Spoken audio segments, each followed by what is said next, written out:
Ronde de surveillance pour Victor. Dans son quartier situé en bordure de Détroit, la police ne peut plus assurer une présence suffisante, faute de budget. Alors les riverains s'organisent. On patrouille dans le quartier pour essayer de maintenir un certain degré de sûreté pour les habitants. Détroit, c'était la capitale de l'automobile. Aujourd'hui, la ville croule sous les déficits. Le secteur automobile a perdu des centaines de milliers d'emplois face aux concurrents européens et asiatiques. En 60 ans, un quart de la population a déserté la ville. Avec 13 milliards de dollars de dettes, un déficit budgétaire de 200 millions et le départ de ses contribuables, la ville a pris des mesures draconiennes.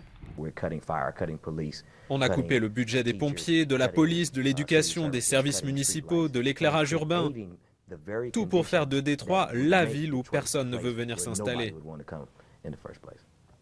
Mais toutes ces coupes ne suffisent pas. L'État est sur le point de prendre le contrôle des finances de la ville en envoyant un directeur financier au super pouvoir qui pourra privatiser les services publics comme il l'entend.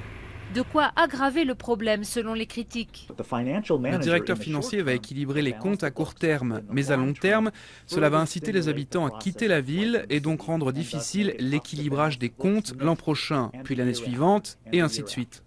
La prise de contrôle de Détroit par l'État du Michigan ne pourrait être qu'une question de semaines selon les experts. Ce serait une première aux États-Unis pour une ville de cette taille.